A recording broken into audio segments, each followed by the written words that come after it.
The Elizabeth Smart Kidnapping Duration: June 5, 2002, March 12, 2003, 9 months.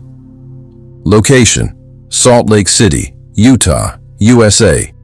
Crime: kidnapping, unlawful imprisonment, and sexual assault. Background: Elizabeth Smart, a 14-year-old girl from a prominent Mormon family, was abducted from her bedroom in the early hours of June 5, 2002, in Salt Lake City. The case shocked the nation due to its boldness. Elizabeth was taken at knife point while her younger sister, Mary Catherine, pretended to sleep.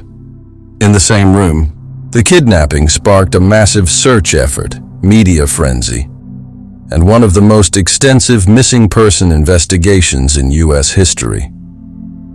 The abduction. The kidnapper, later identified as Brian David Mitchell, a self-proclaimed prophet and drifter, entered the Smart family's home through an open window. Mitchell, who had previously done handyman work for the Smarts under the alias Emmanuel, targeted Elizabeth after seeing her at a local event.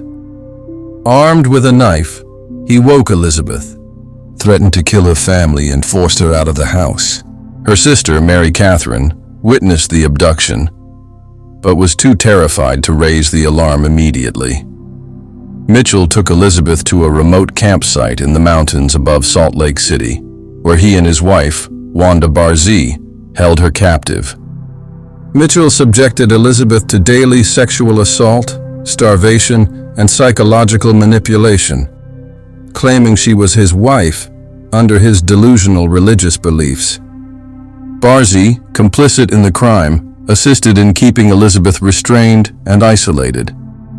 The investigation, the kidnapping, triggered an immediate and widespread response. Police efforts. The Salt Lake City Police Department, FBI, and volunteers launched a massive search, combing the surrounding mountains and distributing flyers nationwide. Over 2,000 volunteers participated daily in the early weeks. Media coverage. The case dominated headlines, with Elizabeth's parents, Ed and Lois Smart, making frequent TV appearances to keep the case in the public eye. Shows like America's Most Wanted featured the story. Initial suspect. Early on, police focused on Richard Ricci, a handyman with a criminal history who had worked for the Smarts. Ricci's death in custody from a brain hemorrhage in August 2002 stalled this lead, and the investigation hit a dead end. Breakthrough clue. In October 2002, Mary Catherine recalled that the abductor's voice resembled a man who had worked briefly at their home, known as Emmanuel. This led police to sketch a new suspect, later identified as Mitchell. Life in captivity. For 9 months, Elizabeth endured horrific conditions. Physical restraint. Mitchell kept her tethered to a tree at the campsite, later moving her to various locations, including San Diego, California, to avoid detection. Psychological control. Mitchell used religious rhetoric to brainwash Elizabeth, claiming divine justification for his actions.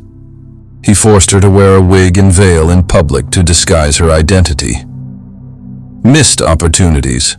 Elizabeth was spotted several times in public, including at a library and a grocery store, but bystanders failed to recognize her due to her disguise and Mitchell's intimidation. Elizabeth later revealed she was too traumatized to attempt escape, fearing for her life and family. The rescue. On March 12, 2003, Elizabeth was recognized by passers-by in Sandy, Utah, about 18 miles from her home. A couple noticed a girl resembling Elizabeth walking with a man and woman. Alerted police, and officers intervened. Elizabeth, disguised in a wig and sunglasses, initially hesitated to confirm her identity but was soon reunited with her family. Mitchell and Barzee were arrested on the spot. Legal proceedings. Brian David Mitchell, charged with kidnapping, unlawful transportation of a minor, and sexual assault. His trial was delayed for years due to competency evaluations, as he exhibited bizarre behavior, singing hymns in court. In 2010, he was found competent, convicted, and sentenced to life in prison without parole. Wanda Bazi pled guilty to lesser charges in exchange for testifying against Mitchell. She was sentenced to 15 years but released early in 2018, sparking public outrage. Elizabeth Smart publicly criticized the decision, citing Bazi's lack of remorse. Aftermath and impact: Elizabeth Smart's recovery. Elizabeth became an advocate for kidnapping survivors, founding the Elizabeth Smart Foundation and authoring My Story, 2013. She has spoken widely about resilience, child safety, and combating victim stigma. Legislative changes. The case influenced the creation of the Amber Alert System's expansion and stronger child protection laws. Cultural impact.